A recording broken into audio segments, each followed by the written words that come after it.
Alhamdulillahi Rabbil Alamin.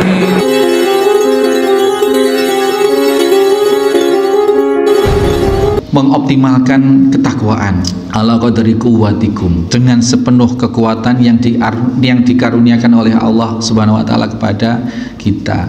Alhasil apa? Untuk melaksanakan ketakwaan kepada Allah dengan batasan-batasan seperti ini, maka sesungguhnya setiap kita jadi wajib untuk memaksakan diri, Pak. Daya kita itu sampai betul-betul tidak mampu gitu loh.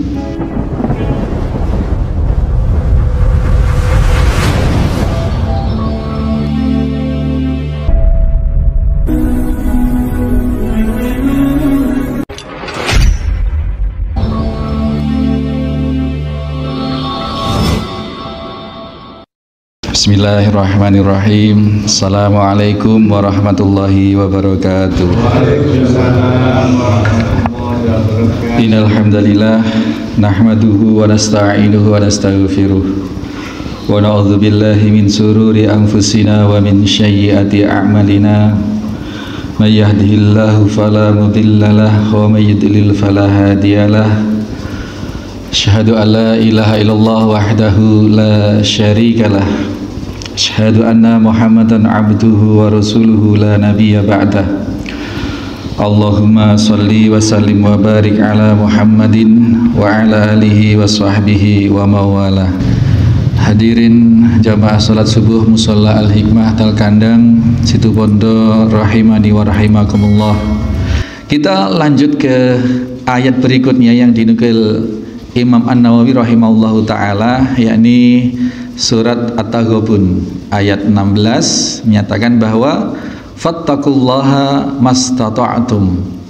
Ini melengkapi atau menjelaskan surat Ali Imran 102 tadi, sangat keterkaitan. 102 menyatakan ya ayyuhalladzina amanu taqullaha haqqa tuqatih. Jadi optimalkanlah ketakwaan itu yang sebenar-benar takwa, kemudian diimbangi atau dijelaskan oleh ayat yang kemudian dinukil oleh Imam An-Nawawi dalam kitab ini, fattaqullaha mastata'tum. Maka bertakwalah kepada Allah sebatas kemampuan kalian. Jadi di sini ada pembatasan atau ada rukhsah atau keringanan, bahwasanya untuk melaksanakan ketaatan itu tidak dituntut harus sesuai dengan nas yang ditetapkan oleh Allah, tetapi ada rukhsah, ada keringanan istata'a, ada sebatas kemampuan. Ayat lain yang menjelaskan la yukallifullahu nafsan illa wus'aha, bahwa sholat subuh, bahwa sholat isya itu 4 rakaat, duhur itu 4 rakaat, itu nas yang sudah termaktub, paket dari pensyariatan kita. Tapi ada rukhsah yang dimaksud seperti itu, ada istata'a, ada kalimat sekemampuan, ada mastata'tum, sekemampuan kalian. Maka orang sholat, idealnya sholat itu ya qa'iman, sebagaimana sabda Nabi, sholli qa'iman, sholatlah kalian dengan berdiri itu.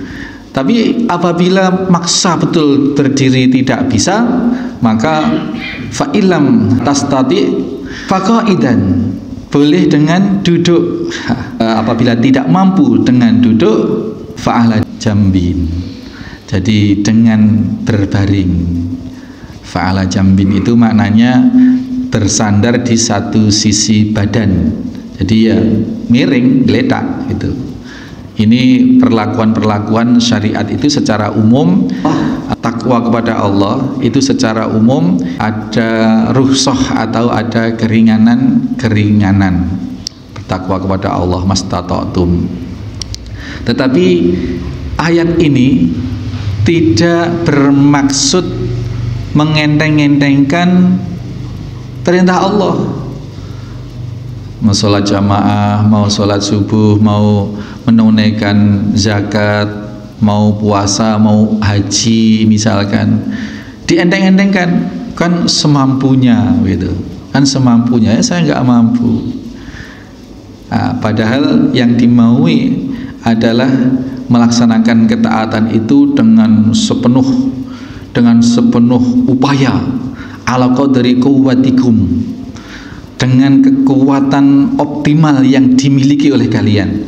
Sehingga masing-masing orang memang tidak sama, masing-masing orang tidak sama, satu bisa haji, satu enggak, karena satu dikaruniai kemampuan, mungkin masalah harta, mungkin hartanya sama, tetapi satu diberi kemampuan kesehatan, satu tidak, gitu. Jadi melaksanakan ketakwaan itu sering saya katakan dengan kata-kata sebatas maksimal kemampuan.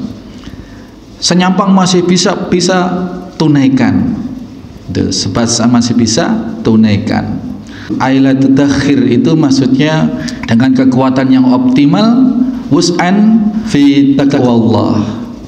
Jadi dengan segala sumber daya yang dipunya. Ini yang dimaksud mastata'tum itu adalah segala kemampuan optimal bagi diri masing-masing orang. Sehingga yang dimaksud sebatas kemampuan itu adalah memang kemampuan yang diberikan oleh Allah, bukan kita sendiri yang membatasi kemampuan. Sebenarnya bisa bangun kemudian berjalan ke masjid atau naik kendaraan kalau Jumat. Sebenarnya bisa pekerjaan itu ditinggalkan, diatur sendiri.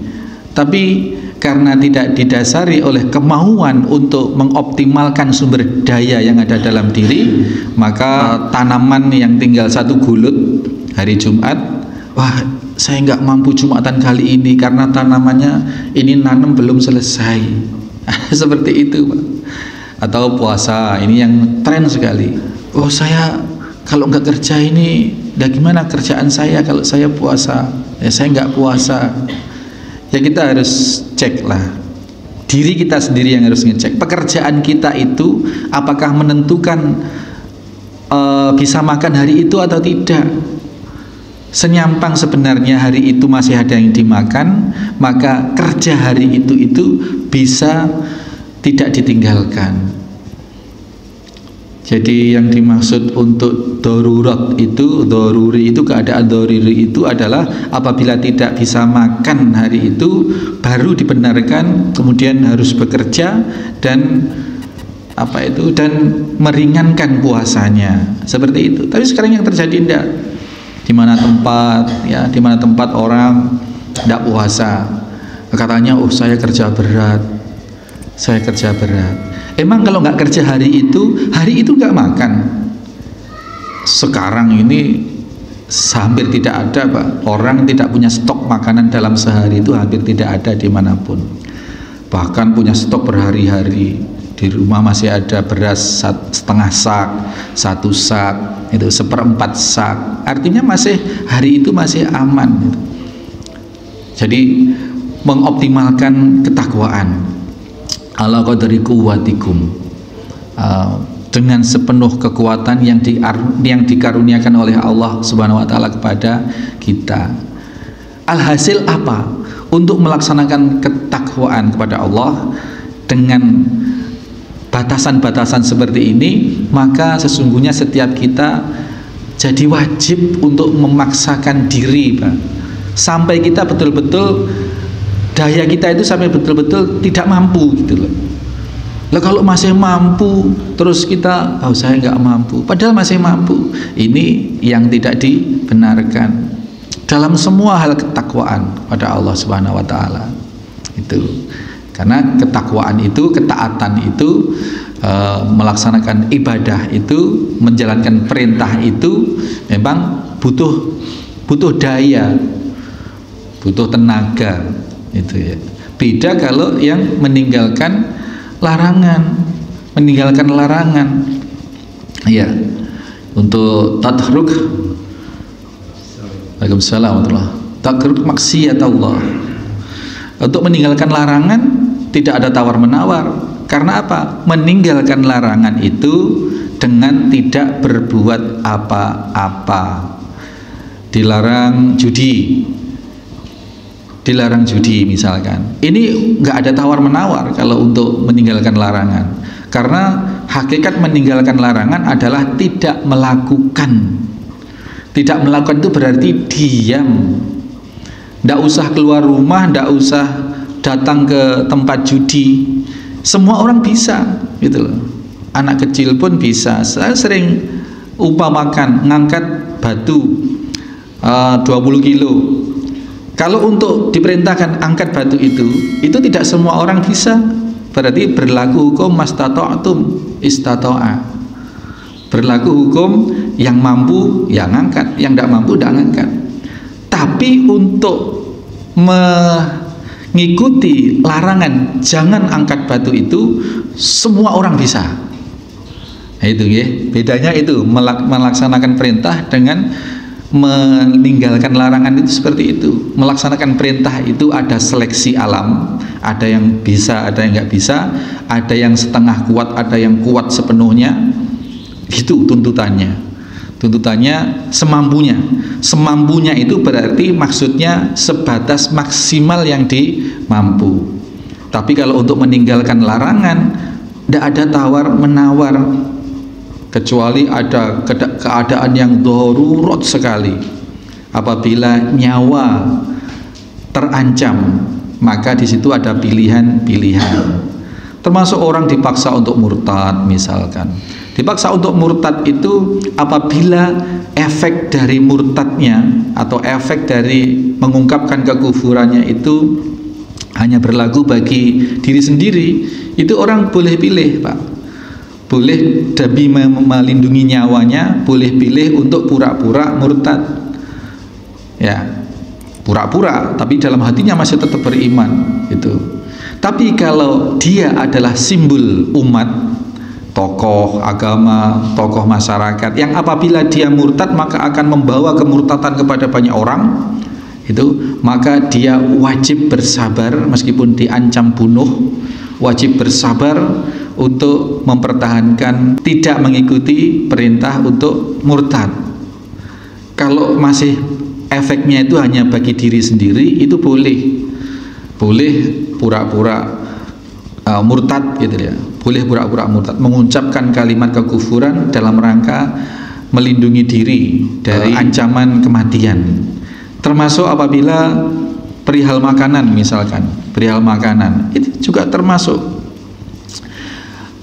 Apabila sudah ada kondisi bagaimana seseorang itu hari itu tidak bisa makan, ya, dan apabila tidak makan hari itu akan mati, tidak ada yang kemudian dimintain makanan yang halal, dan tidak ada yang diutangi.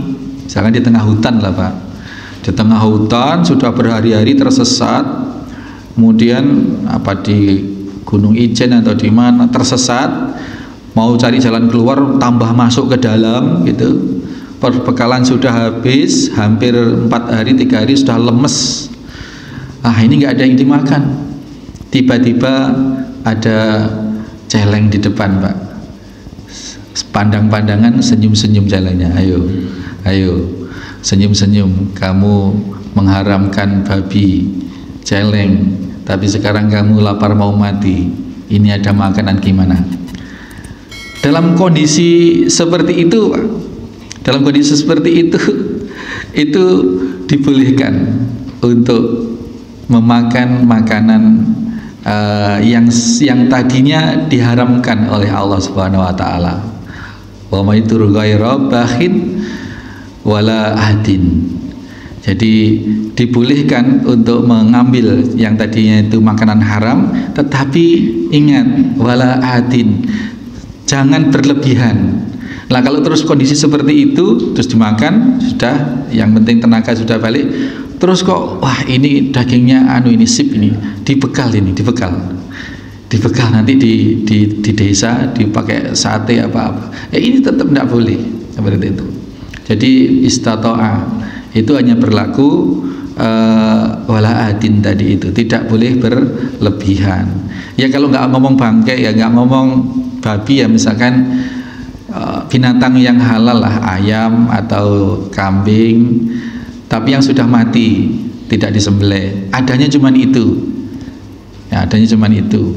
Tengah hutan tiba-tiba ada hewan mati, rusa, kijang atau apa, yang kematiannya itu bukan karena disembelih, yaitu haram hukum asalnya, tetapi dalam keadaan yang untuk mempertahankan nyawa itu dibolehkan. Ini memperjelas tentang bahwasanya ketakwaan kepada Allah harus dilakukan secara sebenar-benar takwa, harus dengan sekuat daya, tidak boleh ada daya yang tersisa di dalam rangka menunaikan ketaatan. Wong sebenarnya itu masih bisa Pak ke Jumatan, kakinya kemarin cuman kesandung, kukunya itu lepas ya, kukunya lepas, jarum gak karu-karuan misalkan, tapi sudah berlalu 1 hari dan sebenarnya bisa meskipun tertatih-tatih.